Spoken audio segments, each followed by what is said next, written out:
The road to Phoenix may be a hot one in summer, but it's a short enough haul that a large contingent of Southern California car modelers made the drive. It was hard not to be impressed with the quality of the car models at this year's IPMS show. There were muscle cars and dragsters, plus campers, trucks, and motorcycles. Even a car that was built to be a starter for a horse race. We talked with some of the builders, including one special long-term builder who had been attending shows since the 1950s and has won a Best Of award 4 times for his scratch building prowess. More of that in a bit. First, let's hear from Arizona's Chris Sobach about his 7-year project, a Vega-bodied dragster that won Best Auto Build at this year's show. Well, this build was started back in 2011. Took me about 7 years of time to get this thing completed, and here and there working on things. The chassis is 90% scratch built from the kit. The rest was used with some evergreen styrene. You know, I did some stuff making, you know, the spoiler was out of brass. And yeah, and I know you said that the window... the window was drawn in my CAD system, and then I had the guys at my work machine the 3D back window for me, just so I can get the holes, you know, so perfect. Symmetrical and look equal and stuff. And same thing with the hatch, you know, that works, and it's got a little latch down here that will actually lock it into place. And so the hinge was made from multiple little hinges that I purchased from Micro Marks, and soldered them to cut them, soldered them together to get one piano hinge. Yep. I'm going to set it down so you can see if that helps. But even like the snorkel was made from some Magic Sculpt to sculpt the shape of the snorkel piece, the black there. Right. And then as well as the air dams are all scratch built out of plastic. So it's been a fun project. And parachute pack was made from, I actually purchased a real parachute pack. Yeah. And then I just kind of copied the dimensions, and these are actually made from a Chick-fil-A bag that I turned inside out, just utilizing different materials. Thank you, Chick-fil-A, for bringing us the right materials we need here. To get the that fire retardant looking material. Yeah. So it's been fun, and I'm glad to have it done, I'll tell you that much. I'm sure.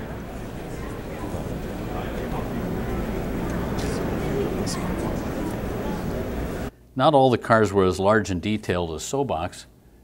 Gary Davis of Tacoma, Washington showed up with a highly detailed model, but in 1/43rd scale. Here's Gary telling us about the asphalt and dirt modified racer he created.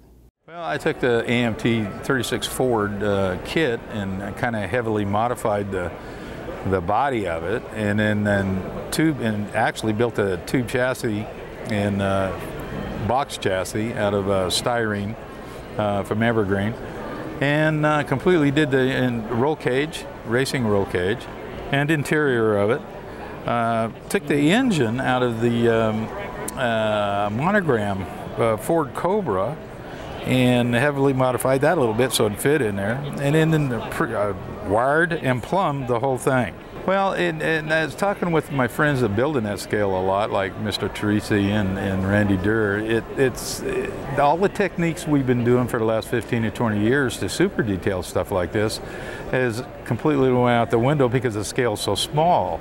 So what we had to do is just learn how to redo this whole thing all over again. And I must have lost quite a few plug wire boots to the carpet. It took me about 6 months, all in all, to finish this build, and I was working just about every day on it, you know, and learning new techniques. And then there's Tom Walsh, who this year brought a fabulous Marmon Wasp, a scratch-built replica of the car that won the first Indianapolis 500 back in 1911.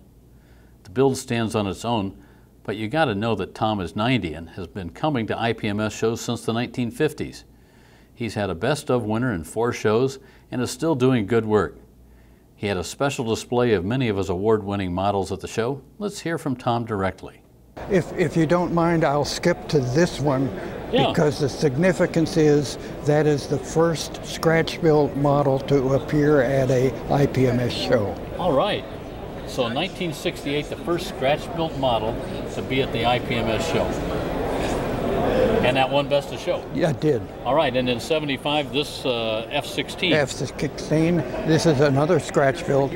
I think the thing that is significant about it is at that time there was no kits or very little information. So it was, it's built of foam and fiberglass and vacuform. Oh, vacuum part, yeah. So. And it's beautiful. And is this always been in good shape, or did you have to rework this? No, this is the original shape.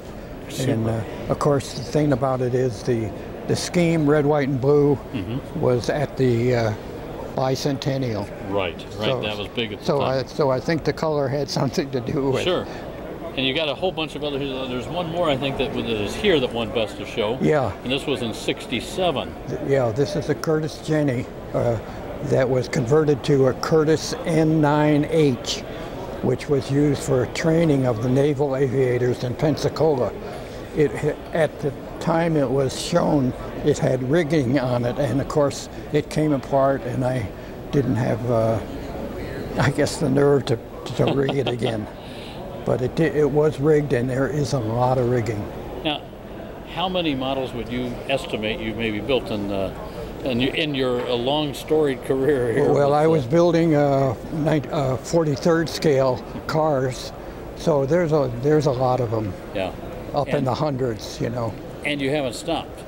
No, I haven't stopped. The last one was let's Mormon go take a one. look at this one down here. This is the last one. You just built this last year, right? Yeah, I just finished that, so. So the Mormon Wasp from the 1911 Indy 500, Ray Haroon. That's the guy. Yeah. And is this all scratch built? It's almost 99% scratch built. Okay. The back is resin, and the front there's aluminum in there, and a lot of plastic, of course. Oh, sure. And how long did you work on this one? Probably close to a year, you know, on and off. I don't rush anything. Yeah. I take my time. That's good. So. And what's your message here today? I know you got a beautiful display of the models. What's your message to the modelers out there? I would say the message is, if you look at the first one I made and the progress that I have made through the years to that one, is because of I was a member of IPMS, and going to the conventions was an inspiration. Right. And of course I met a lot of great modelers who gave me tips and that, and it's just a great experience. So everybody, maybe they don't think their models are up to standard. They should still keep building and enjoy it, and hopefully get better. It is a lot of fun, isn't it? It's a terrific hobby. I attribute my age to part of that, mentally keeping involved.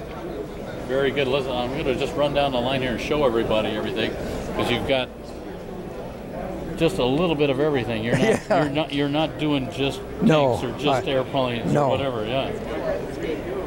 And I understand this dragster here that your son had restored, the original dragster, and then you measured it up and made your own model of it. Yep.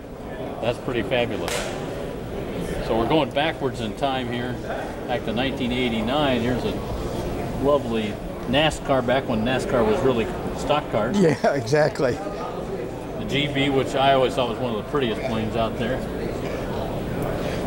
Lotus, back when racing was racing. Yeah, the aerodynamics of the two wings. Right. And we'll go all the way back here to what you said was your first model, or one of your first entries anyway, which is from 1956. There's one that you built, and then 1966 was the first contest, right? Yeah, right. That one looks like you're not quite done with it. A little grief there, you know? Yeah, things happen, right? Yep. All right, thanks so much, Tom. It's been an absolute pleasure, and I think you'll be an inspiration to a lot of folks here to keep building those models. I hope so. Keep going. Again, the variety was awesome, and there was so much to see at this year's show. It was a little sad when we had to pack up the photo booth and head home. Hope you enjoyed seeing some of the great builds and meeting some of the top-notch builders. We'll see you next year in Chattanooga, Tennessee. Happy modeling.